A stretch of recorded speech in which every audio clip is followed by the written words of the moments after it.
Olá, sejam todos bem-vindos a mais um episódio do nosso podcast, hoje com uma presença ilustre, nosso diretor espiritual e pároco da nossa paróquia, Nossa Senhora das Vitórias, Padre Francisco. Seja muito bem-vindo, Padre Francisco, para nós é uma honra tê-lo aqui, né? E nós comentávamos que para começarmos esse projeto com o pé direito, nós precisávamos de ter a sua presença aqui, a sua participação aqui conosco. Muito obrigado, seja bem-vindo. Obrigado, Rogério. Olá, você que nos acompanha. E parabenizo essa iniciativa da nossa catequese paroquial, junto com a nossa PASMULTI, a nossa PASCOM, estão unindo forças para realizar também esse trabalho de evangelização através aí do podcast, um meio que tem alcançado muitas pessoas. Então, que bom começarmos mais esse projeto de evangelização em nossa paróquia. Muito bom. Padre, a nossa comunidade, ela tem curiosidade, assim, conhecer um pouco da sua vida, né? Sim. Como tudo começou lá atrás, nós temos, digamos assim, que é o homem por trás da batina, né? Como foi a sua infância e juventude lá atrás? Sim. Então, eu sou cearense, né? Tenho 40 anos. Nasci numa cidade do Ceará chamada Crateús e ali vivi os meus 3 anos de vida ali com a família, os irmãos. Depois nós viemos para o Distrito Federal, ali onde moramos um pouco em Planaltina de Goiás, depois em Planaltina DF. Ali nos estabelecemos em Planaltina DF e foi ali que vivi, né, a maior parte da minha infância, toda a minha adolescência, juventude. Então vivíamos ali em Planaltina DF, na Vila Nossa Senhora de Fátima, e foi aí onde vivi uma infância feliz, brincando na rua com os colegas, indo para escola.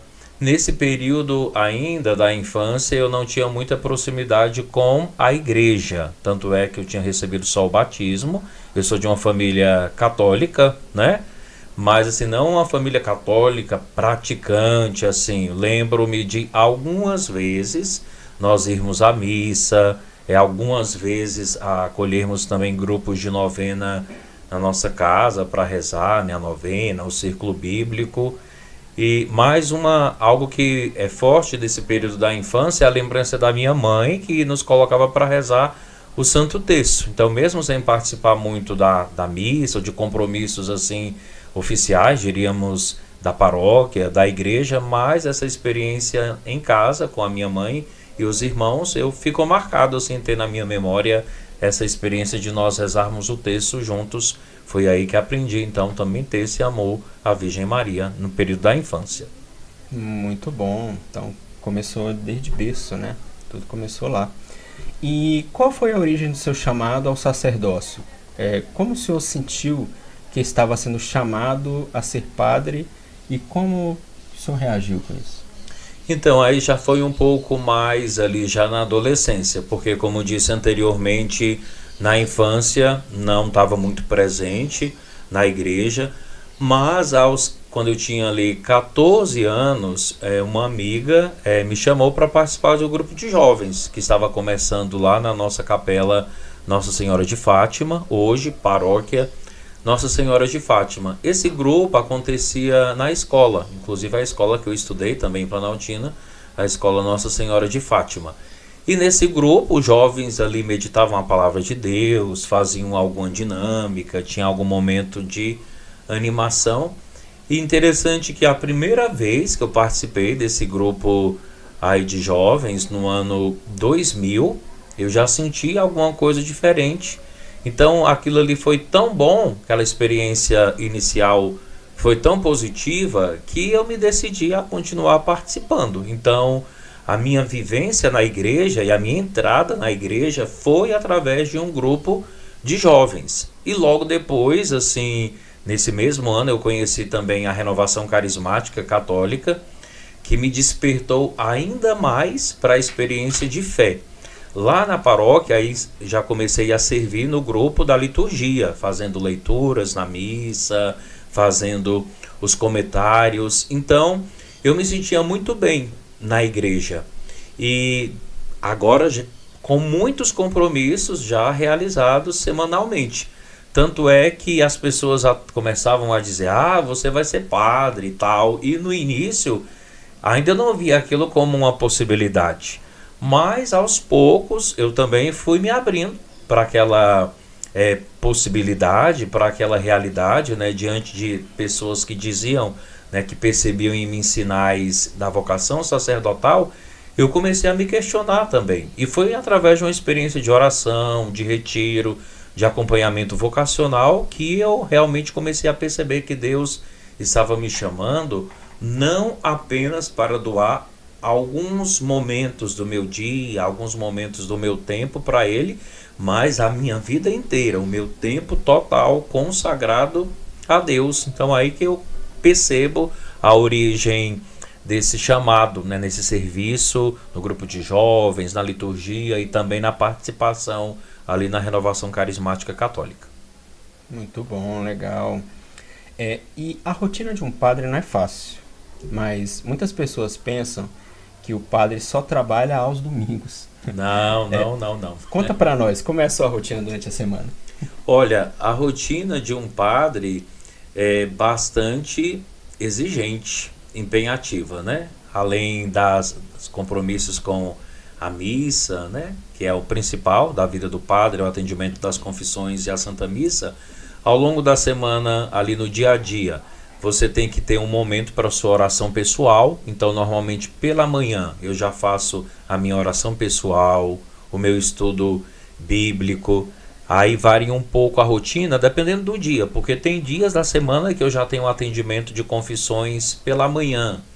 E além da paróquia, das atividades próprias da paróquia, de sacramentos, da administração, do atendimento de direção espiritual, eu ainda também sou diretor espiritual no seminário, o que significa que uma vez por semana eu estou lá no seminário atendendo os meus dirigidos, aqueles que eu sou diretor espiritual. Normalmente nas terças-feiras à tarde eu estou no seminário aqui da Arquidiocese de Brasília, o Seminário Nossa Senhora de Fátima, fazendo a direção espiritual daqueles que eu tenho a responsabilidade como diretor espiritual, os 7 seminaristas que eu acompanho.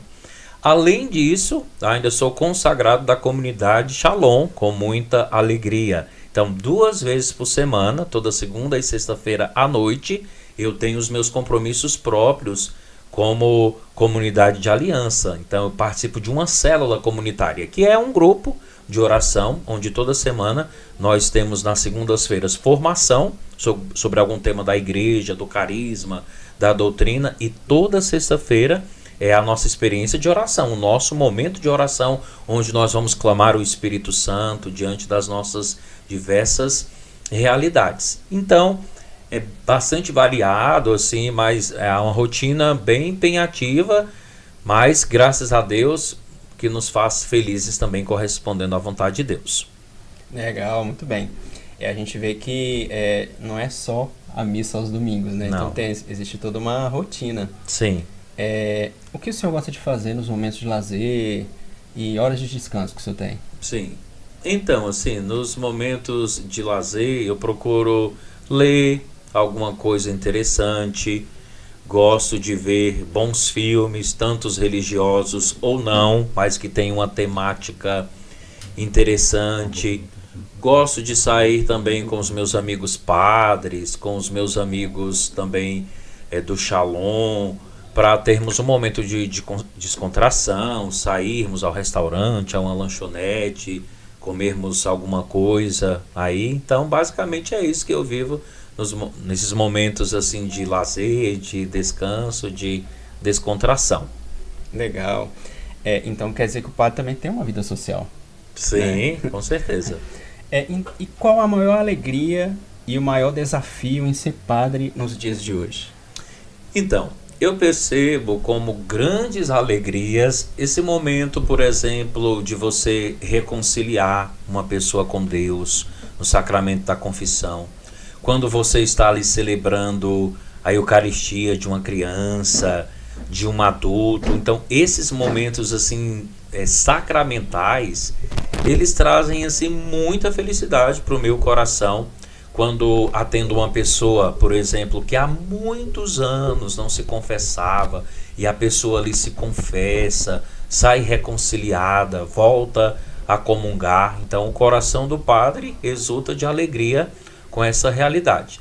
Os desafios são muitos, e eu acredito que um dos maiores, pelo menos para mim, é lidar com tantas pessoas de personalidades diferentes, mentalidades diferentes, e o padre precisa ser esse mediador, né? Muitas vezes ali um pacificador de conflitos, e não é fácil, porque o padre também tem os seus defeitos, as suas dificuldades, mas eu acredito que um grande desafio assim é ser esse mediador, que ao mesmo tempo é uma graça e um desafio ao mesmo tempo. Ser pacificador, um mediador de conflitos, enfim, ser um sinal de paz no meio de tantas guerras que se levantam.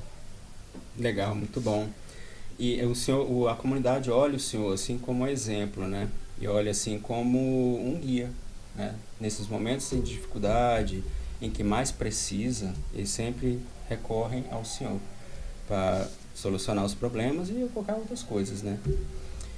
Agora a gente vai para o bloco 2, a vida em comunidade, a paróquia, né? Sim. Administrar uma paróquia envolve lidar com diversas pessoas e eventos, finanças, estrutura. Como é coordenar tantas pastorais e movimentos diferentes, pessoas, tal, aqui? É um desafio muito grande, como eu dizia anteriormente, né? É um grande desafio porque cada pessoa ela tem as suas qualidades, seus defeitos, e na nossa vivência comunitária, muitas vezes isso vai se manifestar. E não tem como ser diferente, porque, afinal de contas, nós somos seres humanos e não somos anjos, né? Mas estamos a caminho da santificação, mas é um grande desafio lidar com tantas pastorais, tantos movimentos, acompanhar, e nem sempre a gente consegue realmente acompanhar como deveria, porque são muitas necessidades, muitas exigências, mas na medida do possível a gente vai tentando, né, fazer algum trabalho de acompanhamento para com todos esses grupos existentes na paróquia. Legal. E é porque sem eles não tem como tocar, né? Uhum. A vida paroquial, ela não se perde. A gente precisa de todo mundo. Qual a importância do trabalho voluntário e dos leigos? Como a comunidade pode se engajar mais e ajudar a carregar o fardo da liderança? Então, é preciso compreender que o leigo, ele tem uma missão específica na igreja, na sociedade. Então, quando o leigo ele está servindo na paróquia, não é que ele é apenas, vamos dizer assim, um auxiliar do padre, algo do tipo. Não. Na verdade, ele está cumprindo a missão dele. Na nossa igreja, nós temos documentos assim que mostram a missão do leigo, como a Lumen Gentium do Concílio Vaticano II, que fala dos leigos, a vocação da santidade. Então, é missão própria do leigo. Ele está exercendo a sua missão na sociedade, como sal da terra e luz do mundo, mas também no âmbito eclesial, propriamente dito, nos diversos apostolados, pastorais, movimentos. Ou seja, ele está cumprindo uma missão que é dele. O padre tem a sua missão específica, mas o leigo também tem a sua missão. E quando todos nós nos unimos em prol de um objetivo comum, realmente esse fardo se torna mais leve, porque o padre colabora com a missão dos leigos, os leigos colaboram com a missão do padre. Assim, um se torna sirineu na vida do outro, ajudando a carregar a cruz um do outro. É claro que cada um tem a sua própria missão, mas quando nós nos unimos, isso se torna muito mais bonito. É um testemunho muito mais forte que nós damos de uma autêntica vivência do Evangelho, comunhão, fraternidade, onde não deve existir competição entre nós, onde ninguém é melhor ou maior do que o outro, mas cada um tem o seu compromisso, a sua própria responsabilidade, e quando cada um se coloca no seu devido lugar e colocamos Deus no centro, acredito que a partir daí tudo flui para a glória de Deus e para a nossa própria santificação. Legal, muito bom. Padre, sem expor ninguém, né? Qual o momento mais marcante ou emocionante que o senhor viveu atendendo a nossa comunidade? Então, me marca muito a confissão das crianças para a primeira Eucaristia, porque elas são muito sinceras. Muitas vezes nós adultos, né, a gente não tem essa sinceridade assim rasgada das crianças, então elas se confessam assim de uma forma tão bonita. E quando elas recebem também a primeira Eucaristia, sempre me marca muito o atendimento das crianças para a primeira comunhão, o próprio sacramento. E esse ano também destaco a folia do Divino Espírito Santo, que é algo que o Espírito Santo já vinha colocando no meu coração. E aqui na Nossa Senhora das Vitórias nós conseguimos realizar a primeira folia desse ano. Então foi muito emocionante chegar na casa das famílias e ver também as pessoas se emocionando, as pessoas do Goiás, de Minas Gerais, de outros lugares, se lembrando, né, do tempo da infância, da adolescência, que viveram essa experiência de religiosidade popular. Então isso trouxe para o meu coração assim uma grande alegria. Legal. E essa questão da folia, ela é uma coisa assim do interior, né? Ela é bem enraizada lá. Então trazer para cá é uma coisa assim muito bacana, que traz essa cultura para nós, né? Então, isso. É muito bacana. O nosso bloco 13 fala sobre juventude, família e desafios modernos, né?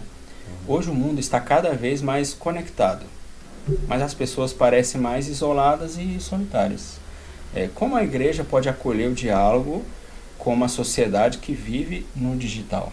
Sim, a igreja ela tem um papel muito importante, né, para trazer as pessoas para perto, para nós vivermos bem cada momento celebrado na Eucaristia, no momento de oração, no momento de serviço pastoral. Ou seja, o virtual é importante, as novas tecnologias têm a sua importância, tanto é que nós estamos fazendo uso delas aqui para alcançar você neste momento, mas isso não substitui realmente o nosso encontro, né? O Papa Francisco, nosso Papa querido Francisco, ele falava dessa cultura do encontro, e um dos papéis da igreja diante, né, do continente digital, diante da realidade das novas tecnologias, é favorecer realmente o encontro. Nós somos chamados a viver bem cada momento. Alguns santos, eles trabalharam isso, né, a questão da espiritualidade do hoje. Viver o hoje, viver o agora, da melhor maneira possível, porque nós vivemos uma sociedade que é marcada também muito pela ansiedade, né? Logo, o próximo momento, e não se vive bem.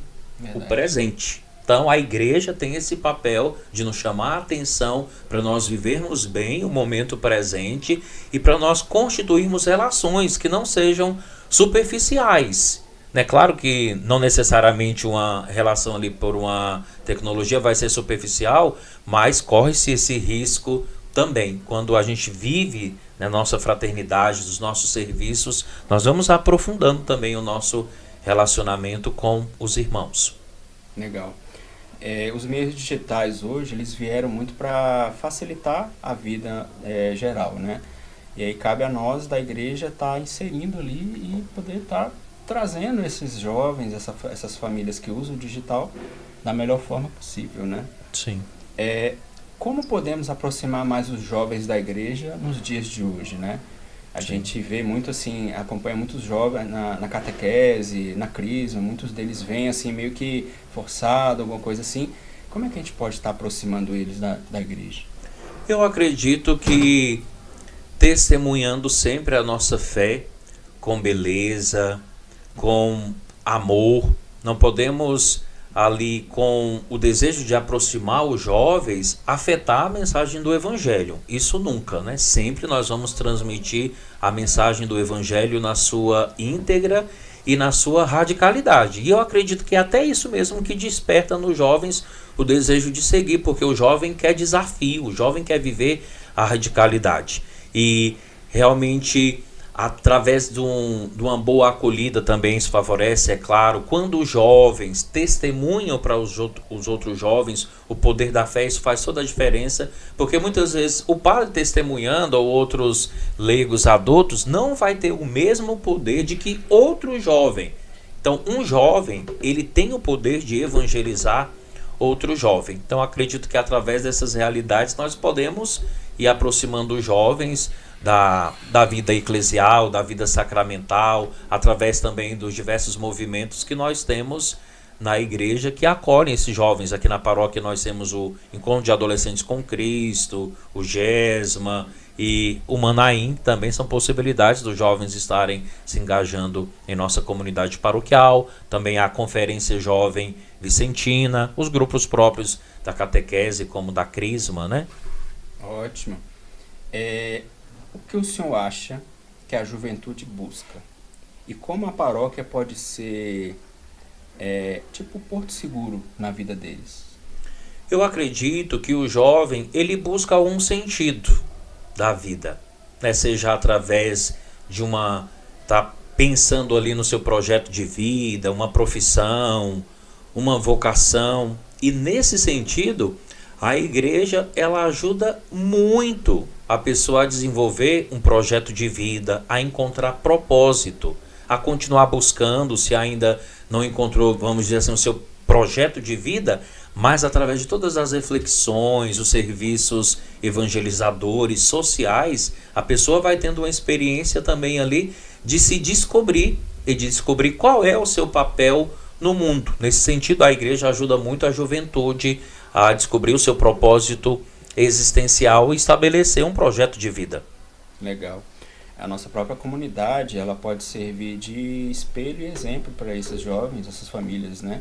Então é bacana eles estarem ali sendo o que a gente costuma falar assim, sal da terra. Isso. Né? As famílias hoje em dia, elas estão passando por diversos problemas sociais, né? Como escassez de tempo, dificuldades financeiras, telas, etc. Qual conselho o senhor pode dar a essas famílias para atravessarem as dificuldades e manterem a fé viva dentro de casa? Eu acredito que é importante essa presença, porque a realidade do digital, né, as nossas mídias sociais, o celular, em tudo, pode ser um empecilho para esse encontro. Então a gente tem que, às vezes, até se forçar um pouco, né, para nos encontrar, viver uma refeição ali bem feita, deixar o celular de lado. Então é essa presença, a marca da presença. Ouvir a pessoa bem, ter um momento de oração, estabelecer ali pelo menos uma vez por semana esse momento de oração. Acredito que isso vai nos ajudando a não perder a essência daquilo que nós somos chamados a viver enquanto família. Legal, muito bom. Espiritualidade na prática e fé no cotidiano. Para os que têm a vida muito corrida, trabalho, estudo, família, vida social, qual o segredo para manter a constância na oração?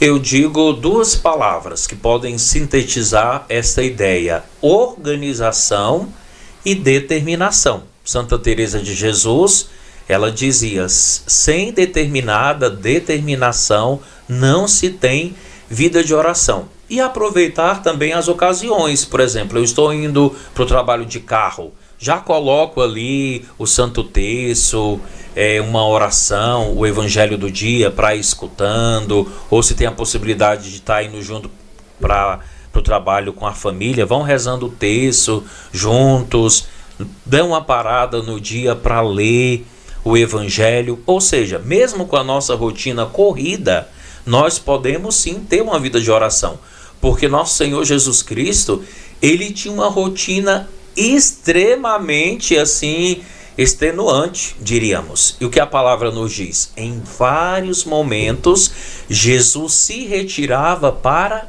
orar. Então, com a nossa rotina exigente, nós temos que ter essa organização e determinação para buscar aquilo que é o essencial. Legal, muito bom. Padre, é normal termos momentos de dúvida e fraqueza na fé? O que fazer nesses momentos em que nos sentimos mais distantes de Deus? Sim, é normal nós passarmos pelas crises de fé, crises existenciais, porque isso faz parte da nossa humanidade. Então, nesse momento que nós estamos frágeis, nós devemos nos aproximar daquele que é a nossa força. Então, eu creio que a melhor forma de nós enfrentarmos isto é aos pés daquele que é o Senhor de todas as coisas. São Paulo dizia, é na fraqueza que eu me sinto forte. É o que Deus nos diz. Na nossa fraqueza, temos que nos aproximar daquele que é o Todo-Poderoso, para que Ele venha em nosso auxílio e nos sustente com a força da sua graça. Então, se você está vivendo esse momento de crise existencial, crise de fé, crise financeira, seja a crise que for, aproxime-se de nosso Senhor Jesus Cristo, porque Ele vai te sustentar. É o nosso guia, né? Nosso referencial. Sim. Agora tem umas perguntas da comunidade, né? Okay. Nós recebemos umas perguntas via Instagram, redes sociais, e aí nós capitalizamos algumas aqui. Ok. O adulto batizado e com a primeira comunhão, sem crisma, sem nenhum impedimento, pode comungar? Sim. Então a pessoa que tem o batismo, que recebeu a primeira Eucaristia, mesmo que não tenha recebido ainda o sacramento da confirmação, ela pode comungar, desde que não esteja em pecado mortal, né? E não tenha um outro impedimento. Então, se a pessoa está vivendo na graça, ela pode, não só pode, como deve, né? Receber a Santíssima Eucaristia, que é a nossa força, que é o nosso remédio. Legal. Padre, explica pra gente sobre os sacramentos da igreja. Sim. Então, os sacramentos são instituídos por nosso Senhor Jesus Cristo para nos santificar. Santo Tomás de Aquino, ele faz a comparação dos sacramentos com os estágios da vida humana. Por exemplo, nós temos os 3 sacramentos da iniciação cristã, que é o batismo, a Eucaristia, a crisma, que fazem referência ali àquele período do nosso desenvolvimento humano também, com essa comparação que Santo Tomás faz das realidades humanas e das realidades sobrenaturais. Claro que as realidades sobrenaturais aqui, os sacramentos. Então, pelo batismo, nós nascemos, pela Eucaristia, nós nos alimentamos, e pelo sacramento da crisma, nós amadurecemos, nós nos fortalecemos para testemunharmos nosso Senhor Jesus Cristo. Estes 3 sacramentos são denominados como sacramentos da iniciação cristã. Depois, na nossa vida humana, nós passamos por momentos de fragilidades, passamos por quedas, passamos por enfermidades. Então, diante dessas realidades humanas, o Senhor nos dá o sacramento com Cristo, com a Santa Igreja, com os nossos irmãos, que é o sacramento da confissão. Quando eu tenho consciência que estou em pecado mortal, necessariamente eu devo buscar o sacramento da confissão para ser reinserido ali no estado de graça.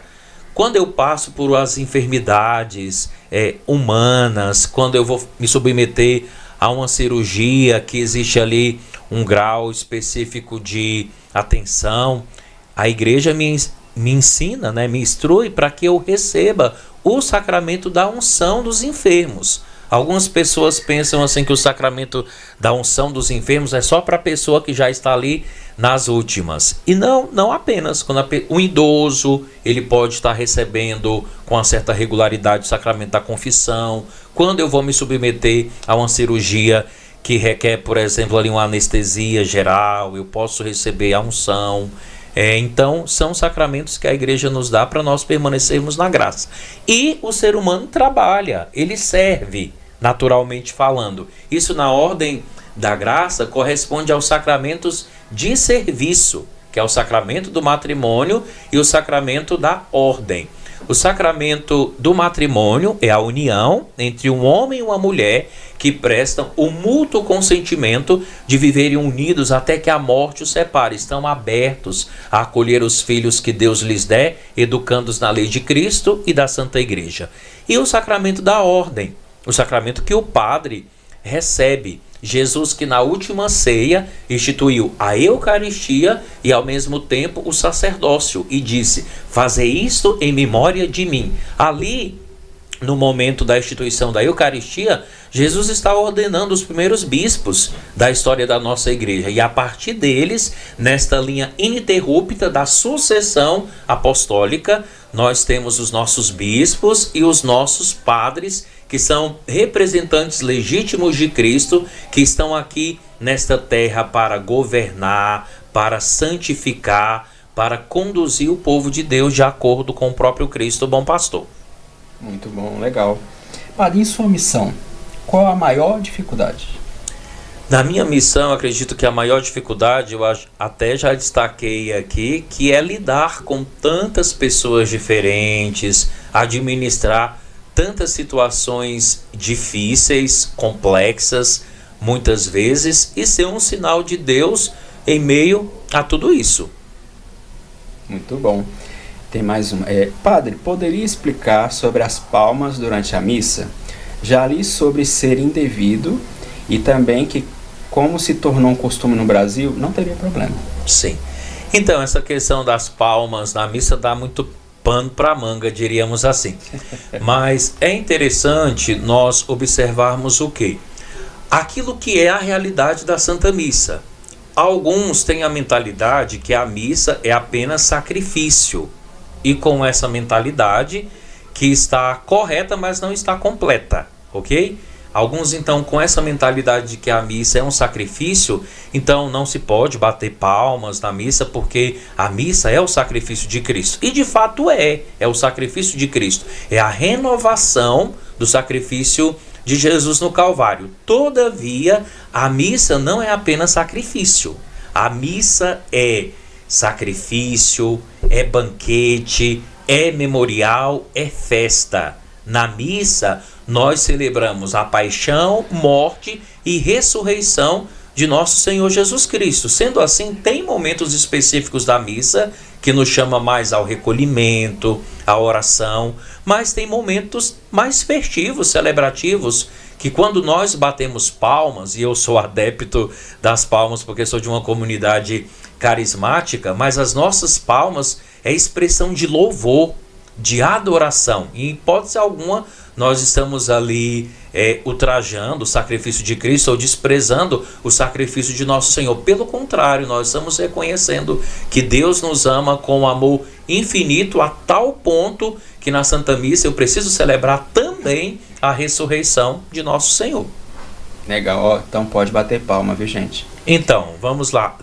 A partir da concepção do padre, com esses conceitos, né, de morte e ressurreição, podemos sim bater palmas. Mas se realmente assim você não se sente bem fazendo isso, não se sinta obrigado.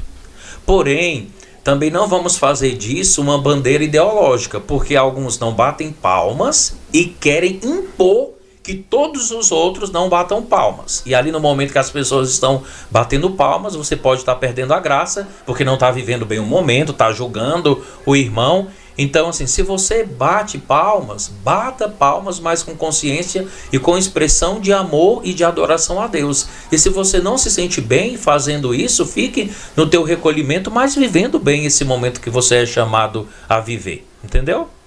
Bacana, bacana. Padre, para ser um ministro da Eucaristia, pode ter vícios? Exemplo, fumar? Então, o ideal que não. Porque tanto o ministro da Eucaristia como até o padre, né? Nós temos que lutar contra os vícios, temos que lutar contra aquilo que de alguma forma atrapalha o nosso processo de santificação. E o vício, qualquer vício, ele não é bom para nenhum cristão, nem para um ministro da Eucaristia, nem para o sacerdote. Então o ideal é que o ministro da Eucaristia, enfim, ele não tenha um vício para testemunhar melhor a sua fé. Legal, muito bom. Em quais grandes doutores da igreja ou teólogos o senhor mais se baseia na sua formação? Então, acabei até de citar aqui quando falei sobre a sacramentologia. Santo Tomás de Aquino e Santo Agostinho são os dois santos. Claro que tem outros também, o atual, né? Ratzinger, um grande teólogo da nossa época, mais contemporâneo, diríamos assim.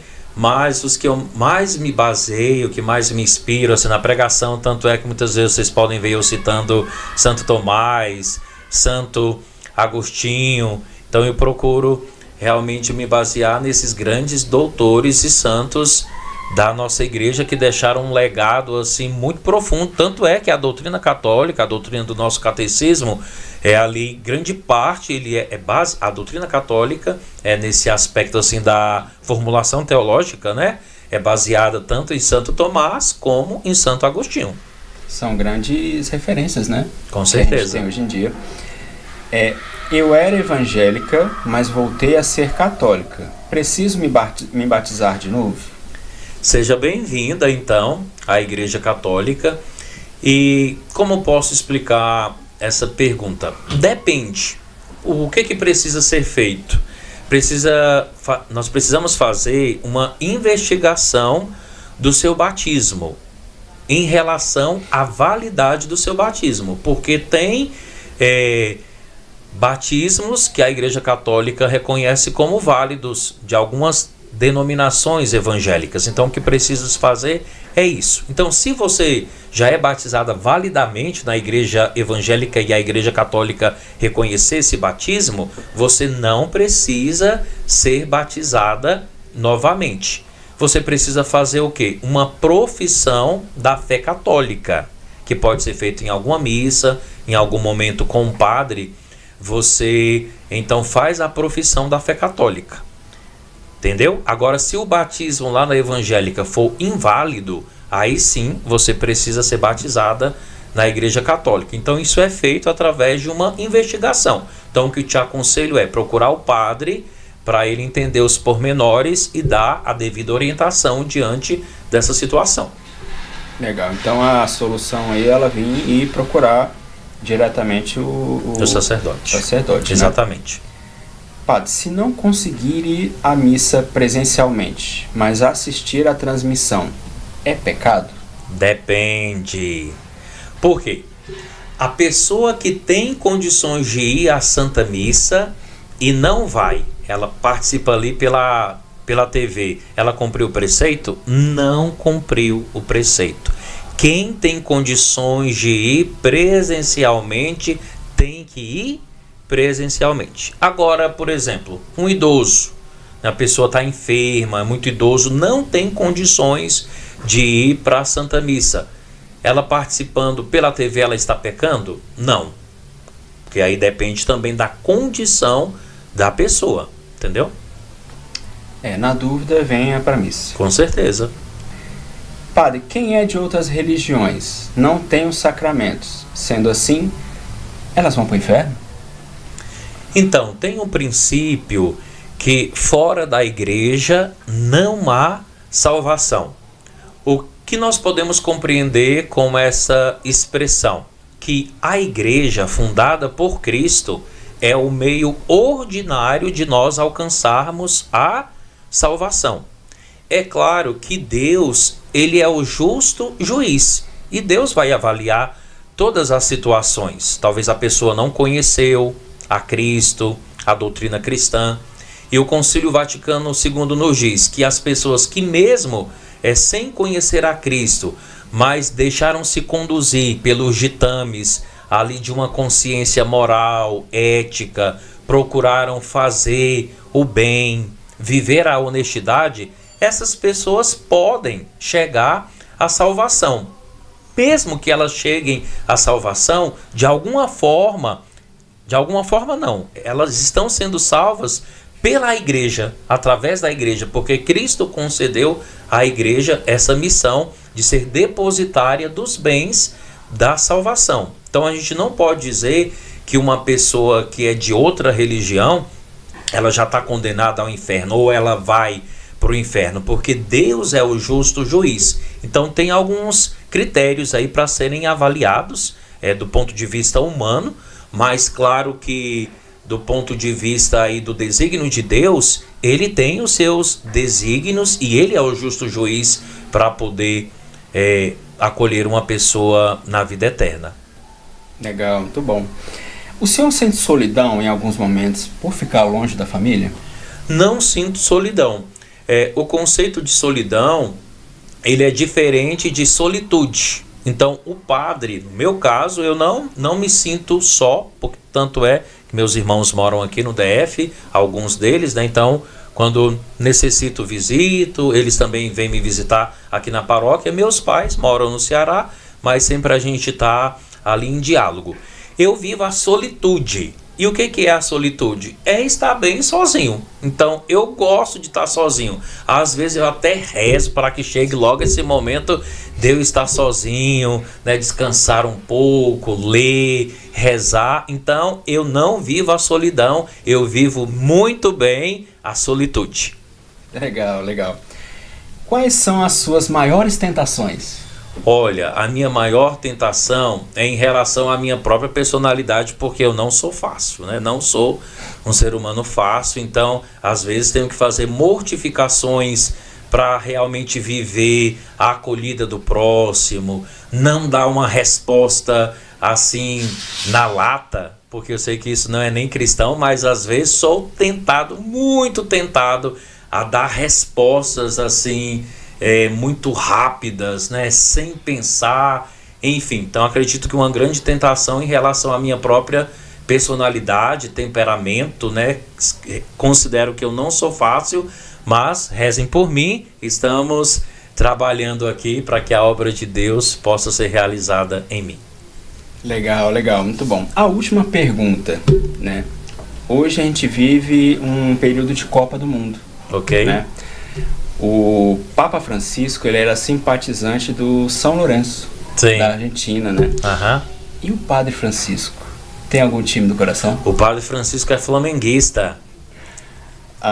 Eu pensei que o senhor seguiria da mesma linha deles, né? Do que Papa? Seria por um time que era de um santo, tipo São Paulo. Sim. Não, aí a escolha do time vai mesmo realmente por afinidade de cada um, né? E agora, nesse período da Copa, vamos torcer pelo nosso país, pelo nosso Brasil, pela nossa seleção brasileira, né? A Copa do Mundo é um momento de grande fraternidade também universal. O esporte tem assim valores muito muito belos, né? Promove a integração, ali a sadia competição. Então vamos viver também como católicos nesse espírito, né, de festividade, fraternidade, encontro com a família, lutando sempre contra aquilo que pode nos prejudicar, a bebida em excesso, o nervosismo também que pode nos tirar a paz. Vamos viver bem na paz essa Copa do Mundo e aproveitar bastante para torcer pela nossa seleção brasileira. É isso aí, pessoal. Vamos torcer e torcer muito. Padre, muito obrigado por o senhor estar aqui conosco, né? Foi uma honra estar aqui entrevistando o senhor, né? A todos que acompanharam a gente aqui, muito obrigado. Padre, o senhor poderia dar a bênção final aqui para a gente encerrar? Sim, sim. Agradeço, Rogério, então, o convite para participar desse podcast. Agradeço também aqui os nossos irmãos da técnica que estão conosco, o Corélio da Pascom, Kleber da Pasmute, que estão aqui conosco neste momento. Que Deus possa abençoar então esse projeto que integra também as pastorais. Isso eu acho fantástico assim numa paróquia, quando algumas pastorais se juntam, né, a chamada pastoral de conjunto em prol do objetivo comum. Então que Deus abençoe a todos. Então vamos dar essa bênção para que o Senhor alcance a todos diante das suas necessidades. O Senhor esteja convosco, Ele está no meio de nós. Desça sobre vós e permaneça para sempre a bênção do Deus que é todo-poderoso, Pai, Filho e Espírito Santo. Amém. Padre, muito obrigado. E a todos, muito obrigado. Fiquem com Deus e até mais.